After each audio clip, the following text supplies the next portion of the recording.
high-performing organizations often fracture from within before an external rival makes a move. This mechanical failure represents a company buckling under its own internal friction. This is the gridlock paradox. Successful companies frequently reach a size where they spend more energy managing internal conflict than navigating external competition. You see the symptoms on a daily basis. It happens when a CEO spends 3 hours in a meeting debating the specific hex code for a marketing brochure's color palette. At the same time, a regional manager might quietly sign a long-term commercial lease in a foreign market without informing the headquarters, effectively committing the company to a new national strategy in secret. These operational bottlenecks are rarely the result of incompetence. They occur when an organization scales without defining the overlapping domains of strategic authority. To survive scaling, an organization must strictly decouple the decision of where to compete from the execution of how to win. The structural solution to this political warfare is a framework known as the hierarchy of strategy. We often treat strategy as a monolithic concept, assuming the word means the same thing to a board member as it does to a factory foreman. The moment a company expands beyond its first product or subsidiary, the strategy fractures into distinct layered tiers, requiring different types of decision-making. To understand how this works, we will build the structural model from first principles, test it against a diversified food group, and then run a final diagnostic on your own organization. Clarifying which tier of this hierarchy you occupy is the requirement for keeping a growing organization moving toward a single objective. Let's begin with a baseline scenario: a small SME operating with a single product in a single market. At this scale, the CEO and the manager are the same person. The strategy is entirely unified because the person setting the budget is also the one overseeing the daily operation. But success creates complexity. Eventually, the company reaches an inflection point where it must scale into multiple distinct business units. To manage this, the organization must divide its strategic brain. The single sphere fractures into a parent-child structure. The top tier is corporate strategy. This level is strictly the domain of the board of directors and the CEO. The corporate mandate is to manage the total portfolio. The CEO acts as a router, directing capital into different business units to maximize aggregate return. Corporate strategy answers one question: where to play. This includes the heavy lifting of mergers, acquisitions, and market exits. Shift focus to the lower tier, business strategy. This is the domain of the general manager or the business unit head. The mandate here is pure tactical execution. The unit manager operates within the boundaries of the resources they were just allocated by the parent node. They do not have the authority to sell the company or pivot into unrelated markets. Their role is strictly to answer the question, how to win. This usually involves choosing between cost leadership or product differentiation.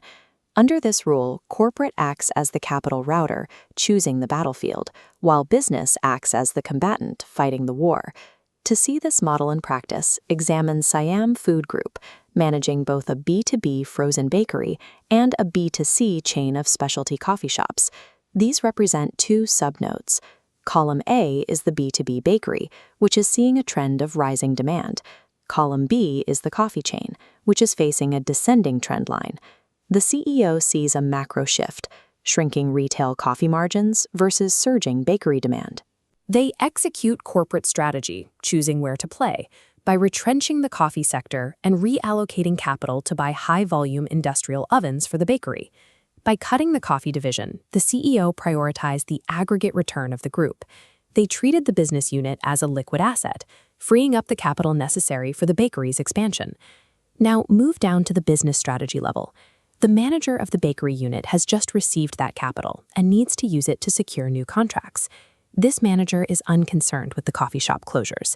Their singular objective is deploying those new ovens to win market share from rival B2B factories. To win, the manager ignores low-cost price wars, deploying a differentiation strategy. They produce organic, trans-fat-free products with GMP certifications, allowing them to win premium contracts with major chains that lower-cost rivals cannot fulfill. This model worked because the structure created specialized focus. The CEO optimized the total pool of capital, while the unit manager, freed from corporate-level distractions, had the autonomy to execute the specific differentiation needed to win those bakery contracts. We can apply this logic to audit your organization. To fix operational gridlock, run this 5-point diagnostic. Point 1. Is your CEO operating like a factory manager? If they spend time arguing over raw material costs, they've abandoned the corporate tier. This top-down violation leaves the corporate node empty. The organization becomes blind to the macroeconomic shifts required to find new markets. Point 2. Are your business units engaging in budget wars? If managers are fighting over funding, it means corporate hasn't issued a clear directive on which sector is prioritized for growth. Point 3. Audit the KPIs. Are they inverted? Corporate must be measured by aggregate numbers like total ROI.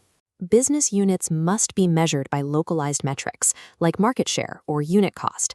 Swapping these causes managers to focus on the wrong problems. Point 4. Is corporate destroying unit competitiveness? This happens when a parent forces a subsidiary to pay for massive centralized software, artificially inflating unit overhead. And point 5. The reality check. Is your company actually large enough to require this split? If you have a 10-person team with one product, the CEO and the manager are the same person. Do not build an administrative hierarchy that exceeds your company's mass.